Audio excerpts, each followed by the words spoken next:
Terima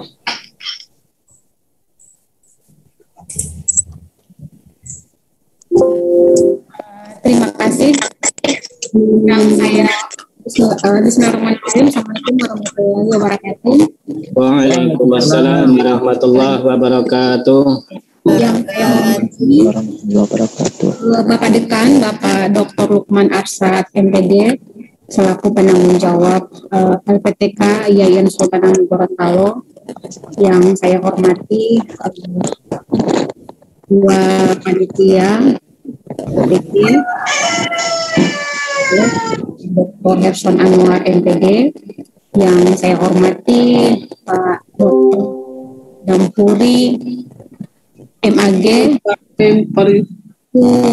panitia yang bertanggung jawab dalam pelaksanaan pengalaman lapangan yang nanti akan Bapak Ibu jalani sesuai dengan tentatif waktu yang sudah diatur oleh panitia pusat. Yang saya hormati Bapak Ibu peserta PPG yang hingga dengan saat ini masih tetap semangat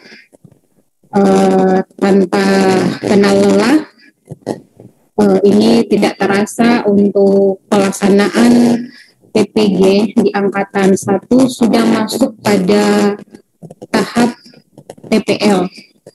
Itu artinya setelah tahapan PPL ini masih ada satu tahapan lagi, yaitu uji kinerja, ujian kinerja, uji kompetensi mahasiswa yang terbagi menjadi uji pengetahuan dan ujian kinerja atau UKIN. Setelah itu selesai sudah tahapan yang Bapak Ibu lalui. Namun sebelum masuk ke sana, ini untuk pekan minggu ke depan ini yang akan diawali besok, itu kita akan masuk pada pelaksanaan PPL, praktik pengalaman lapangan, sebagaimana yang sudah disampaikan pada silaturahmi di awal penyelenggaraan PPG ini. PPL itu akan dilaksanakan dalam dua kegiatan, yaitu PPL 1 dan PPL 2. Kenapa di dalam PPG ini setelah Bapak Ibu mengikuti atau sudah menjalani pendalaman materi, kemudian masuk pada pengembangan perangkat pembelajaran yang sudah mengikuti teaching, kemudian masuk lagi pada ujian komprehensif, yaitu ujian praktik pembelajaran dan ujian lisan, sama uji kemampuan baca tulis Al-Quran. Nah, di PPL ini merupakan real pembelajaran yang akan dipraktekkan oleh Bapak Ibu di satuan pendidikan atau sekolah yang dijadikan sebagai tempat untuk melaksanakan PPL.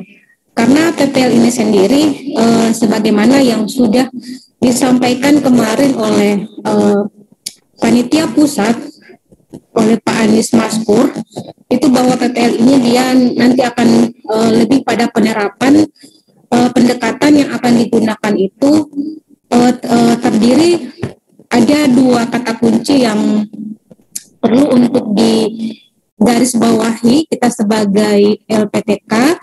Kemudian nanti akan ada Bapak Ibu dosen pembimbing lapangan dan ada Bapak Ibu, baca suaranya Pak, dan akan ada Bapak Ibu guru pamong yang akan nanti membimbing Bapak Ibu. Karena di dalam PPL ini dia merupakan rasionalisasi dari perangkat pembelajaran yang sudah disusun oleh Bapak Ibu, itu nanti akan dipraktekkan secara real di satuan pendidikan yang menjadi tempat dalam pelaksanaan PPL. Di sini di dalam pelaksanaan PPL ini nanti akan ada dosen pembimbing lapangan dan guru pamong ini sifatnya hubungan kolektif kolegial yang nantinya itu akan bersifat interaktif, dan itu ditekankan kepada namanya untuk di dalam pelaksanaan PPL itu sendiri ini seperti yang sudah disampaikan tadi, akan ada dosen pembimbing. Kalau di pendalaman materi sama pengembangan pangkat itu kita mengenal instruktur atau dosen, ini di sini ini akan ada dosen pembimbing dan guru pamong yang nanti akan melakukan pengamatan kinerja dari Bapak Ibu pada saat melakukan praktik di lapangan.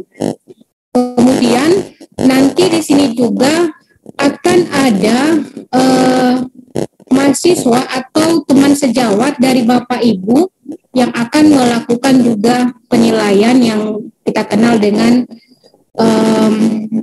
peer assessment. Jadi akan ada penilaian antar teman sejawat. Kemudian nanti akan ada juga penilaian kinerja berdasarkan praktik yang dilakukan itu. Jadi mahasiswa akan menilai dirinya sendiri. Jadi mahasiswa menilai kinerjanya sendiri. Jadi ini nanti akan lebih kepada objektivitas di dalam melakukan penilaian. Dan dari pengamatan praktik pembelajaran yang akan dilakukan oleh Bapak Ibu, nanti guru pamong dan dosen pembimbing akan berdiskusi merencanakan perbaikan yang akan dilakukan, yang itu akan ditindaklanjuti pada review PPL 1. Jadi di situ kan ada PPL 1 dan ada PPL kedua. Kemudian apa sih yang akan dilakukan oleh Bapak Ibu pada kegiatan PPL? Ini langkah pertama itu tentunya harus dilakukan persiapan, kemudian nanti akan ada eksplorasi terhadap sumber belajar yang sudah Bapak Ibu susun pada saat pengembangan perangkat pembelajaran. Sehingga di dalam PPL ini nanti implementasinya itu merupakan hasil dari lokakarya yang nanti akan dibawa ke dalam praktik pembelajaran real teaching atau yang ada di dalam kelas, baik itu secara luring maupun secara daring. Jadi nanti untuk mekanisme pelaksanaan dari PPL itu sendiri nanti akan ada praktik terbimbing dan ada praktik secara mandiri yang tentunya segala sesuatunya itu nanti akan dikonsultasikan dengan dosen pembimbing dan guru pamong. Dan apa saja yang akan dilakukan oleh mahasiswa atau Bapak Ibu sebagai peserta, nanti di sini akan membuat jurnal aktivitas yang dilakukan oleh Bapak Ibu pada saat melakukan kemudian nanti di sini juga akan melaksanakan penelitian tindakan kelas. Jadi apa yang sudah disusun di dalam pengembangan perangkat pembelajaran pada modul PTK, Bapak Ibu kan sudah menghasilkan output proposal penelitian tindakan kelas. Itu akan dilaksanakan atau akan dilakukan pada pelaksanaan PPL. Dan yang berikut, ini di dalam pelaksanaan PPL ini outputnya itu yang akan dilihat adalah merupakan video praktik pembelajaran pada saat Bapak Ibu praktek, kemudian yang akan menjadi tagihan atau outputnya itu adalah penyusunan laporan hasil PTK, kemudian laporan itu nanti akan dipresentasikan dengan sesuai nanti dengan kontrak belajar yang dibuat oleh dosen pembimbing